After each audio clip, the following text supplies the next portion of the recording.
Bulletin की शुरुआत करेंगे लखनऊ से बड़ी खबर से, जहां आय से अधिक संपत्ति मामले में एक्शन हुआ है। चित्रकूट के पूर्व डीएम ओम सिंह देशवाल पर केस दर्ज हुआ है। झांसी की विजिलेंस ने दर्ज किया है केस। 5 अफसरों 5 कर्मचारियों पर भी मिली आय से ज्यादा संपत्ति। ये बड़ी खबर लखनऊ से आपको बता रहे हैं, जहां पर आय से अधिक संपत्ति के मामले में कार्रवाई हुई है। चित्रकूट के पूर्व डीएम ओम सिंह देशवाल के खिलाफ केस दर्ज किया गया है। झांसी की विजिलेंस ने केस दर्ज करवाया है। इसके साथ ही 5 अफसर और 5 कर्मचारियों पर भी आय से ज्यादा संपत्तियां मिली हैं।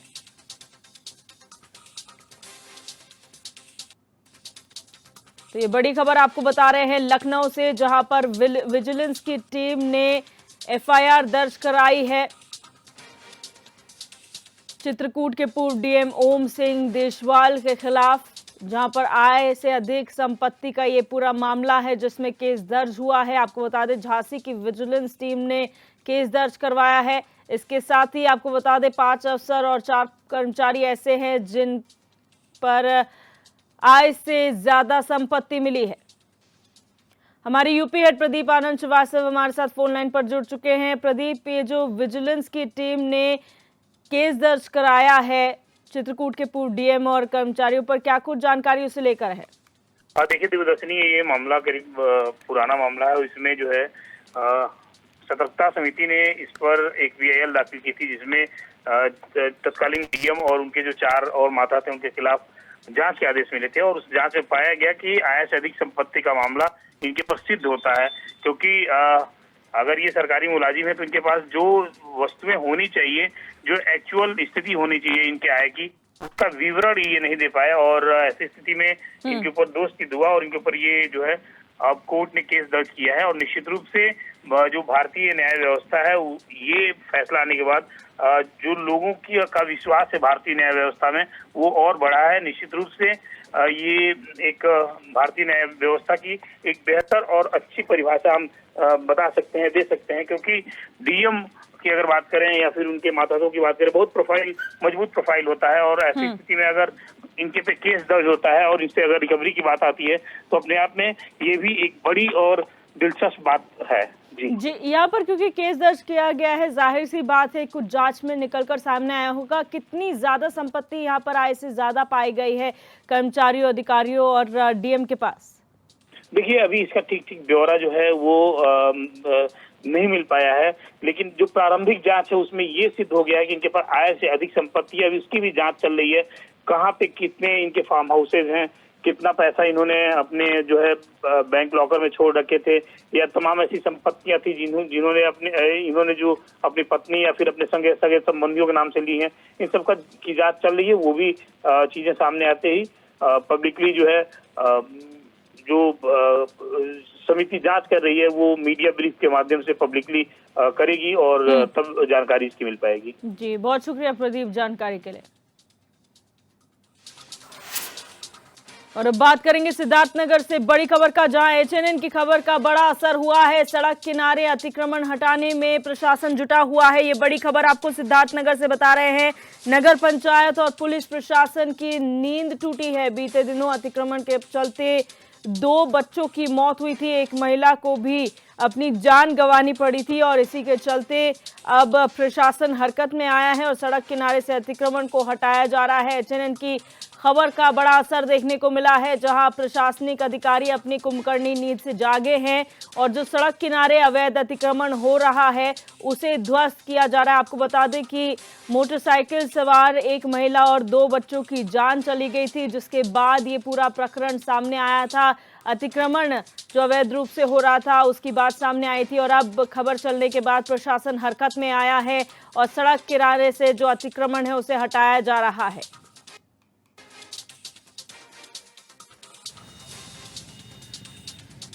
तरहर निवासी प्रदीप गिरी पुत्र श्री मुक्तिनगर अपनी बहन किरण और भांजी सिद्धि को लेकर अपने निवास स्थान गांव तरहर जा रहे थे। जैसे ही वो कस्बा डुमरियागंज से गुजरे, तभी एक अज्ञात वाहन ने उनकी मोटरसाइकिल को टक्कर मार दी। टक्कर लगने से उनकी बहन किरण, जिसकी उम्र लगभग 31 साल है, और भांजी सिद्धि जिसकी उम्र लगभग 3 वर्ष है, मौके पर ही मृत्यु हो गई। पुलिस के द्वारा मौके पर पहुंचकर पंचनामा की कार्रवाई की गई और डेड बॉडीज़ को पीएम के लिए भिजवा दिया गया।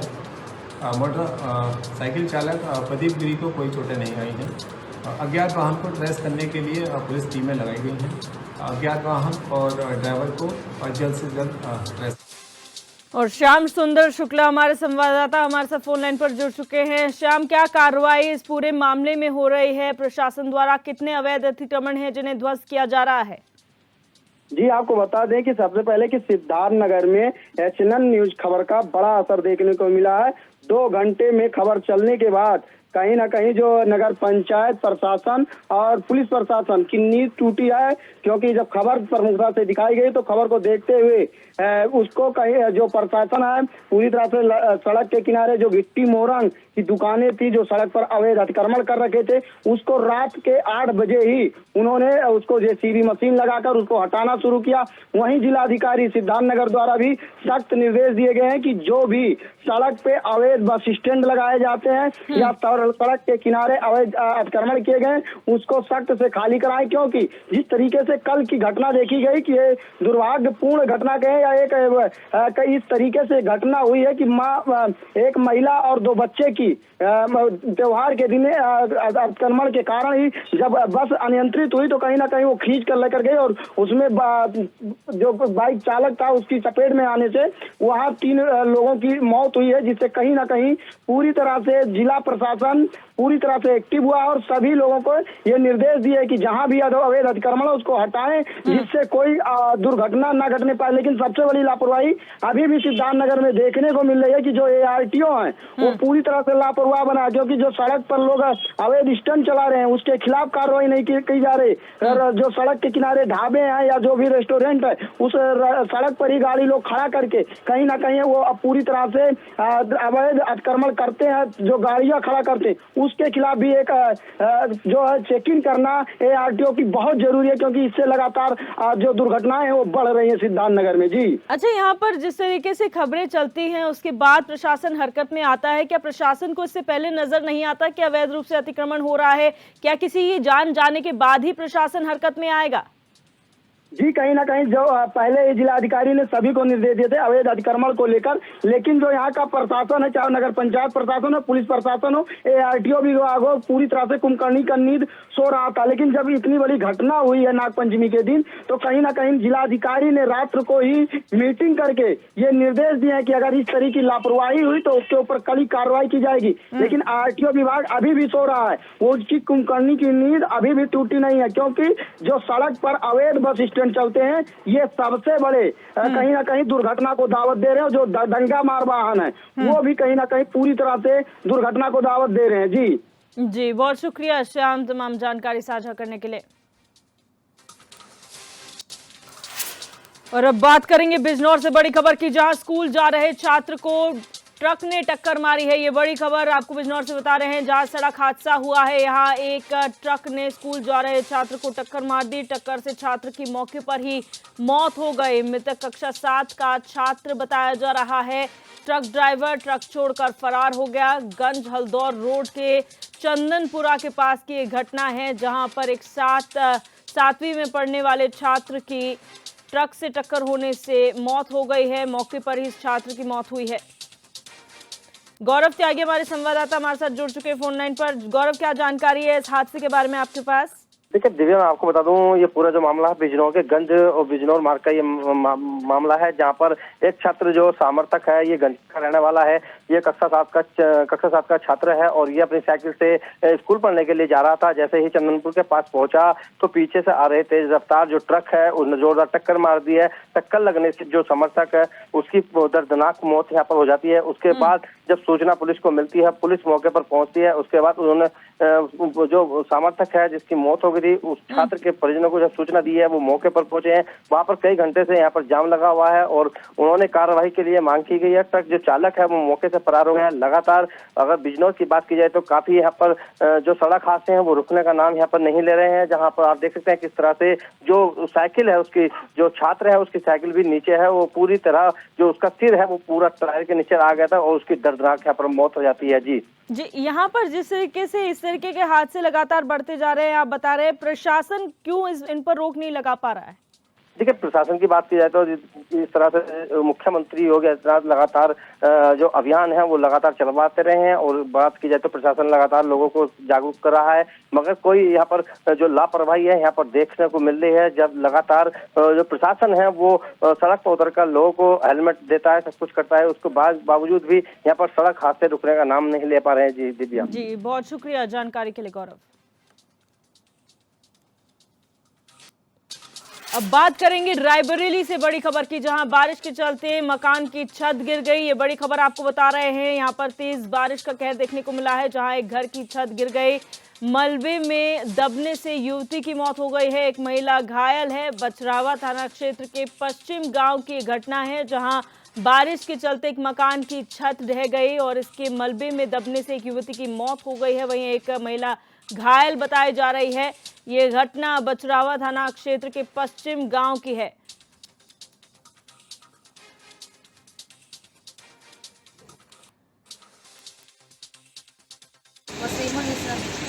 ये जिनकी मृत्यु हुई इनका क्या नाम है? जीनत बानो। कैसे हुआ हादसा? ऊपर से छत गिर पड़ी है इनके ऊपर है।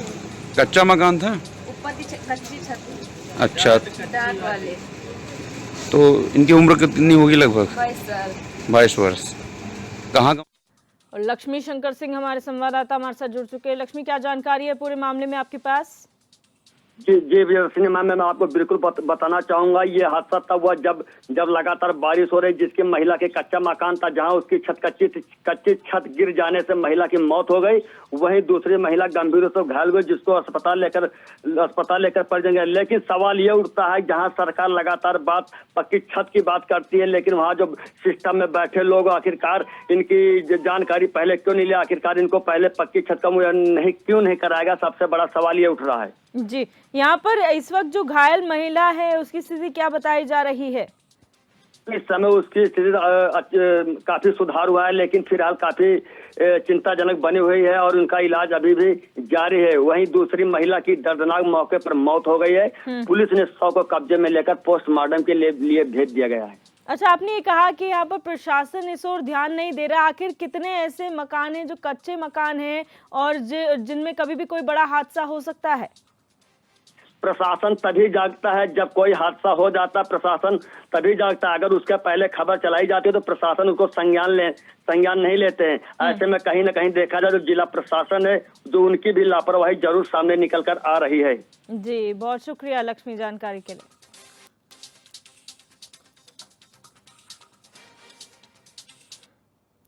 खबर कन्नौज से है, जहां कांवड़ यात्रा में मंत्री का अनोखा अंदाज देखने को मिला। जहां उत्तर प्रदेश सरकार के समाज कल्याण राज्य मंत्री स्वतंत्र प्रभार असीम अरुण जमीन पर पड़ी सैकड़ों जूठी पत्तल समेटकर डस्टबिन में डालते नजर आए।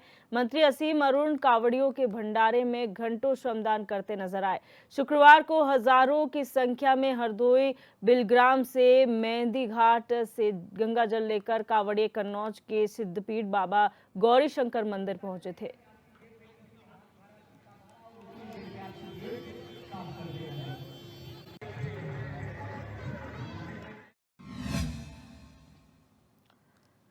कानपुर शहर में एक बार फिर पुलिस कर्मियों पर निलंबन की कार्रवाई हुई है। वसूली, गलत तरीके से जांच करने और लोगों को थाने में पीटने के 3 अलग अलग मामलों में 7 पुलिसकर्मियों को निलंबित किया गया है।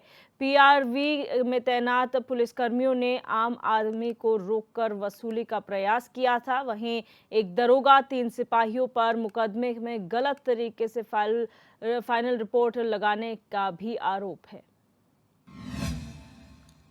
एक गलत मुकदमा लिखकर गैंगस्टर की कार्रवाई करने के मामले में एक सब इंस्पेक्टर को सस्पेंड किया गया है।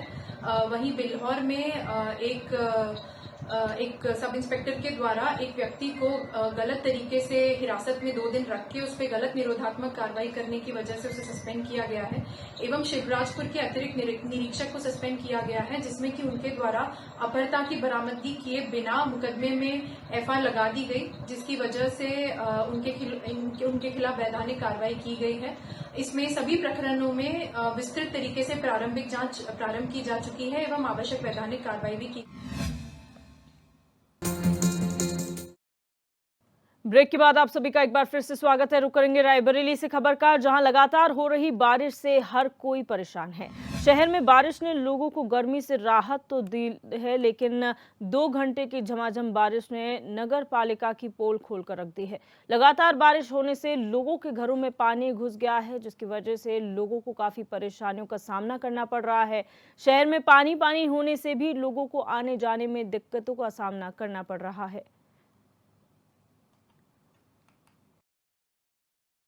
हाँ भैया, यहाँ जब बारिश होती है कि बारिश में 2 बूंद गिरती है पूरे फुलवारी में पानी भर जाता है। कहे नगर पालिका अध्यक्ष से आप लोगों ने शिकायत नहीं की क्या? 50 मरतबा शिकायत कर चुके हैं, कोई सुनता ही नहीं ना।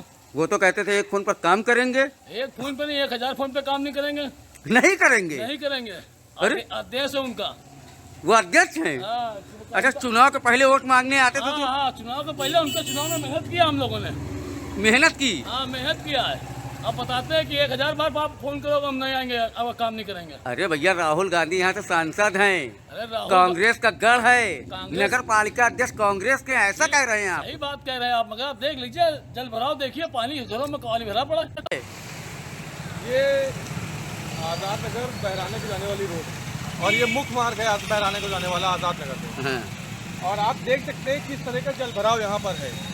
हर 5 सालों में नगर पालिका सिर्फ रायबरेली नगर पालिका जनता का वोट लेना जानती है। जब काम करने की बारी आती है, सतवंत सोनकर जी का एक नारा था, मुझे कुछ थोड़ा सा याद नहीं है, काम करेंगे, मान करेंगे, सम्मान करेंगे, 1 फोन पे काम करेंगे। वो नारा कहाँ दिखाई दे रहा है? दिख तो रहा है भैया, दिख तो रहा है। नगर पालिका को इंतजाम करना चाहिए यहाँ। अरे विकास है भैया, नाव से जाओ ना, पैदल क्यों जाओ, नाव से जाओ। पालिका पहले नाव का इंतजाम करवाइए और इसको छोड़ दीजिए। गल्ला मंडी वाली पेट्रोल टंकी के सामने आप ले जाइए पूरे। इटावा के थाना क्षेत्र के करणपुरा मोहल्ले में देर रात एक पुराना मकान गिर गया। हादसे में एक बुजुर्ग महिला की मलबे में दबने से मौत हो गई। बताया जा रहा है कि बुजुर्ग महिला घर पर अकेली रहती थी। वहीं मामले की सूचना मिलते ही पुलिस और अधिकारी मौके पर पहुंच गए, जहां पुलिस ने शव को कब्जे में ले लिया और आगे की कार्रवाई शुरू कर दी गई।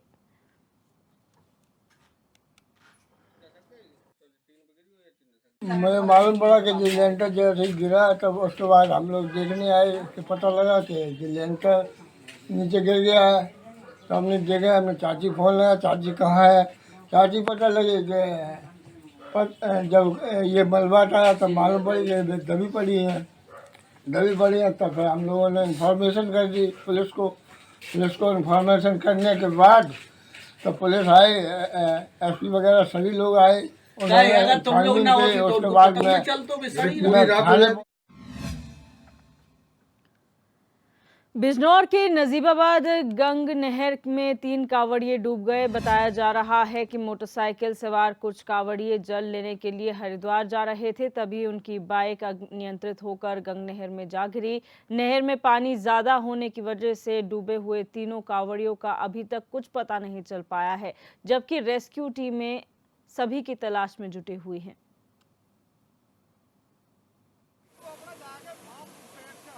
एक नहर है, उसके सरवनपुर पुलिया के पास रात में 12 बजे के करीब 2 व्यक्ति बहुत तेजी से मोटरसाइकिल से आए। मोटरसाइकिल अनियंत्रित होकर नहर में गिर गई। पुलिस को सूचना मिली, तलाश की जा रही है। इसमें फ्लड पीएसी और स्थानीय गोताखोर और SDRF की मदद से तलाश कराई जा रही है।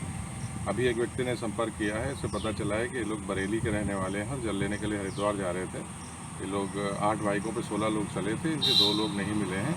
इनमें एक का नाम प्रदीप और एक का नाम सुरेंद्र बताया जा रहा है। इसकी तलाश कराई जा रही है, शीघ्र ही तलाश। वहीं रेव पार्टी को लेकर नोएडा एक बार फिर से चर्चाओं में है। यहां के सेक्टर 126 थाना क्षेत्र की हाई राइज सोसाइटियां दिल्ली NCR के नशेबाजों के लिए सुरक्षित ठिकाना बन रही है। आए दिन रेव पार्टियां हो रही हैं, इनमें बड़े बड़े कॉलेजों के स्टूडेंट्स शामिल होते हैं। सेक्टर 126 थाना की सुपरनोवा सोसाइटी में भी ऐसा ही एक मामला सामने आया। सोसाइटी के एक फ्लैट में रेव पार्टी का आयोजन धड़ल्ले से किया जा रहा था। जिले की नामचीन यूनिवर्सिटीज के छात्र छात्रा इस रेव पार्टी में शामिल थे। नशे की हालत में छात्र छात्राओं ने सोसाइटी के लोगों के साथ जमकर अभद्रता की, जिसके बाद गुस्साए लोगों ने थाने में कॉल कर इस मामले की शिकायत कर दी, जिसके बाद सेक्टर 126 पुलिस की एक टीम तुरंत मौके पर पहुंची। लड़की पिकअप करना है? नहीं सर, लड़का है। लड़के को पिकअप करना है? Aditya Kapoor, his name is। आपका भी आदित्य कपूर ही है? हाँ, फिर आपका क्या नाम है? पार्थ त्यागी। किसको पिक करने आए थे? पार्थ त्यागी। आपका नाम क्या है? अर्जुन कपूर। अर्जुन कपूर।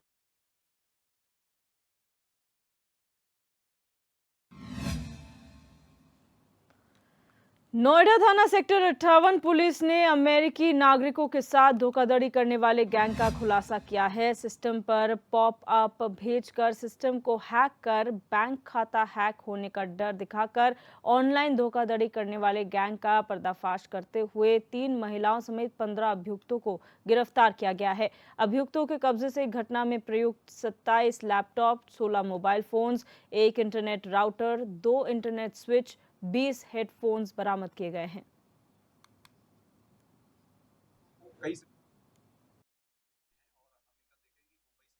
आया है चूंकि इसमें डिजिटल करेंसी में हो रहा है, इसके बारे में भी हम इन्वेस्टिगेशन कर रहे हैं। पर अभी जो इन्होंने बताया कि इससे पहले मुंबई में कर रहे थे ये काम। कितने लोग गिरफ्तार हुए पूछताछ में? इसमें 15 लोग गिरफ्तार हुए हैं। इससे पहले कितने समय से लगातार इस तरह से कॉल सेंटर काम कर रहे हैं आपकी पूछताछ में? अभी तो कई सेंटर इसमें काम कर रहे हैं जो ये बता रहे हैं, और हम इनका देखेंगे मुंबई से क्यों छोड़ के भागे, क्या हो, कोई केस रजिस्टर या कैसा है, इस बारे में हम इन्वेस्टिगेशन कर रहे हैं। सर मास्टरमाइंड कौन था इसका? इसमें ये नीतीश राणा है जो इसका मास्टरमाइंड। सर वेरीफाई कैसे हुआ? क्या किसी ने शिकायत पत्र दिया? हाँ, इस पे हमें गोपनीय सूचना मिली थी कि साहब यहाँ एक फर्जी कॉल सेंटर चल। तो सर ये अमेरिका के लोगों को ही ठगते थे या कुछ अन्य देश को? इनका जो आपस मतलब ये ज्यादातर फ्लुएंट है, क्योंकि अमेरिकन इंग्लिश बहुत अच्छे से इंडियन इंग्लिश समझ में आ जाती है, इसलिए अमेरिकन वालों को ही करते हैं। सर इसका एक्सेंट है वो उसी से मिलता है। सर 58 पुलिस को कोई नाम की भी घोषणा दी? हाँ, इसमें 25,000 की मैम की तरफ से